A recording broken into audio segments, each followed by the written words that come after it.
everyone. My name is Seon Young Joo. I'm from South Korea, and I'm very glad to be here today, this morning with you all. And I do not come here as an active journalist, but I am one of the ones working behind the scenes, setting up those scenes and amplifying the voices that I work with, just to harness the power of the media to do something about climate change, basically. So this morning I would like to share how we are using strategic communications to create and amplify climate stories that could drive real changes on the ground. And I am from an organization called Climate Media Hub, and we are a part of a global broader network which is called GSCC, Global Strategic Communications Council. And basically, Climate Media Hub is a not-for-profit organization that is dedicated to addressing climate change.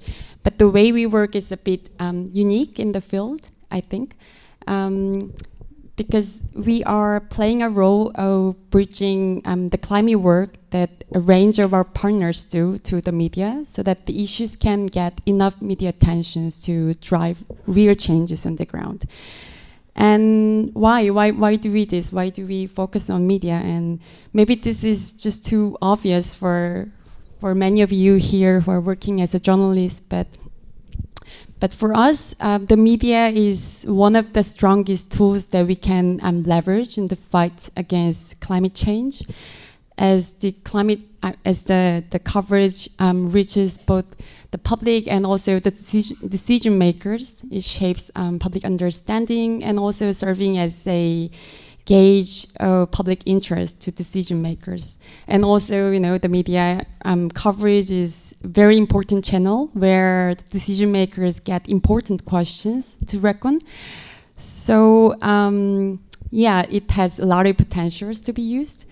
But the thing is, we see a significant gap in how climate organizations leverage the power of media. Because in many cases, they are doing really, really great and important work on the ground, but they do not prioritize media outreach or see it an essential compared to their direct work. So that's where our work comes in. So we are.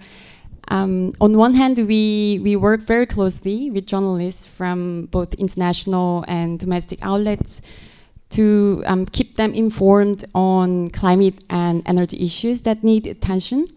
And on the other hand, we partner with a range of groups from, of course, civil societies to investors, scientists, researchers, etc., just basically to make their work be more visible and well-placed in the media discourse. And also players are very much diverse in this climate field, as I've just mentioned. So their languages can be very technical or sometimes very passionately niche, which is quite difficult for their messages to be well delivered. So there's a sort of translation is needed to refine the key messages that need to be delivered. And so that's how we work basically. And before going on to the small achievement that I made this year, I'd like to share a bit of my personal journey into this job. So I started my career in journalism, and during my time, I met truly inspiring people, especially on the front lines of social issues, and over time, that really sparked a desire for me to work alongside people like them, and also to make a more direct impact on society beyond, interviewing them and writing some articles. So I quit my job. I left journalism and I freelanced as I was searching for an issue that I could fully commit to. And along the way, I've got some eye-opening encounters that really made me see the urgency and the gravity of the issue of climate change, which ultimately led me here today.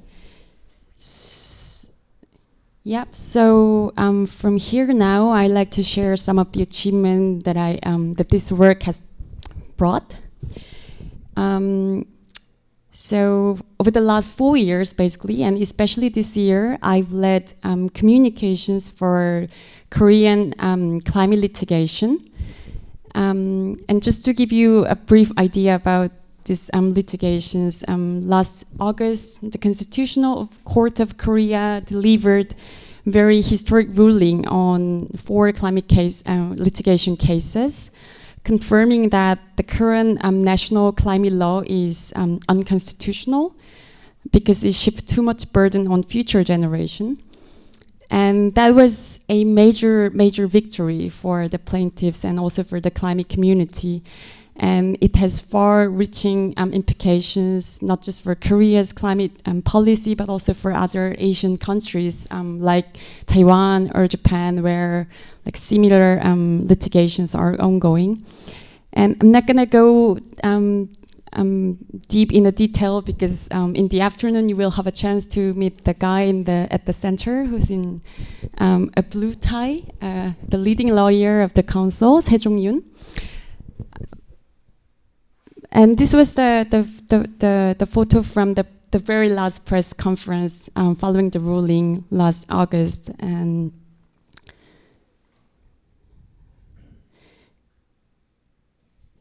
yeah, so over the last 4 years, we've organized several press conferences and provided backbriefing information to media. We've connected interviews and coordinated diverse groups of plaintiffs and the council just to keep the media informed and sustain the interest from the media.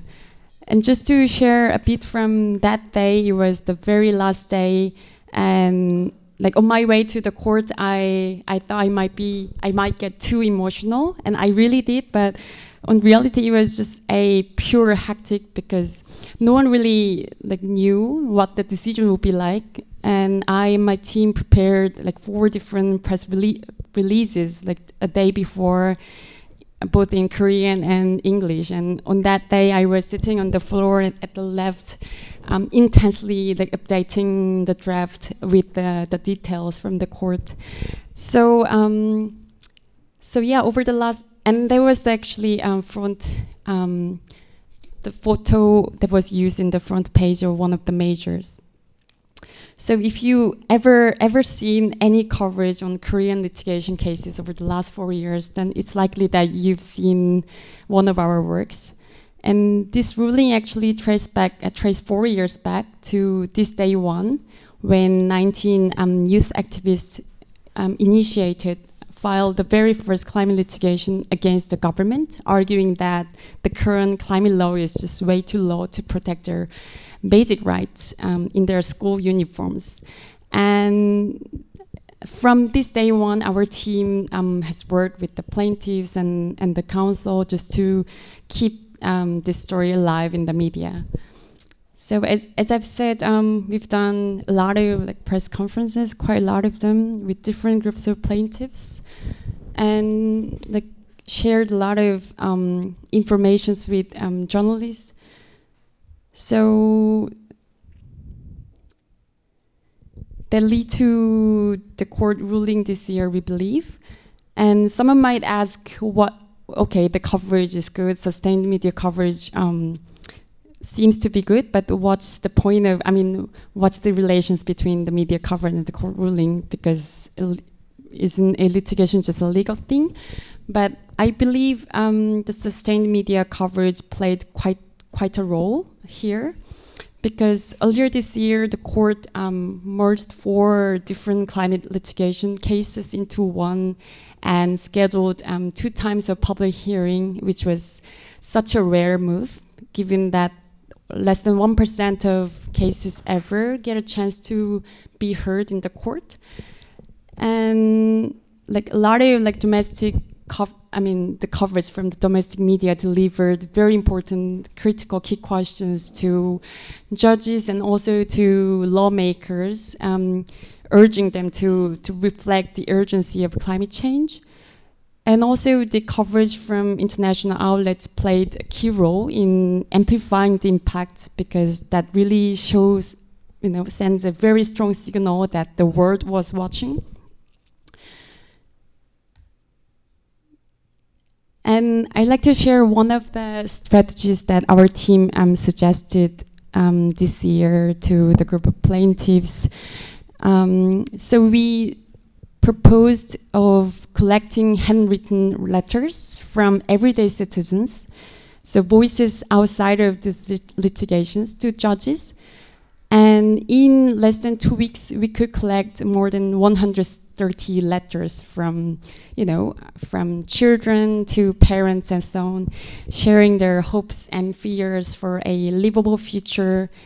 And that played a very, very critical role in domestic media coverage around that time, because that's the stories from the people, and that really turns the legal technical stuffs into a human story.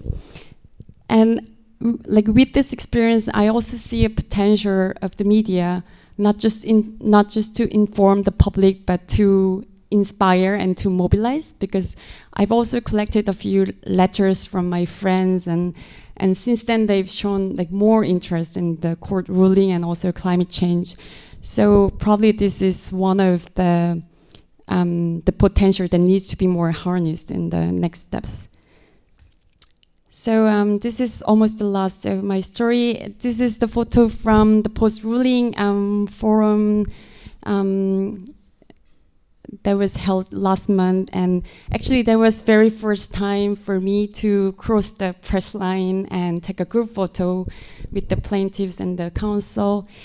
And of course we've got a major ruling from the court, but this isn't the end of the story, because based on the ruling, the government is obliged to enhance its climate policy in 1.5 years, and probably it's going to be more challenging to, get media attention on the following procedure than the decision per se. But still, reflecting on my experiences working with the groups and at this organization, I think leveraging the media always opens up a space for for the next climate action, whether it's small or big. And I feel really fortunate to be here working with a group of an extended group of colleagues dedicated to the same cause, working together just to accelerate some changes seems to be needed here on the ground. That's the end of my story, and thanks so much for listening and having me today.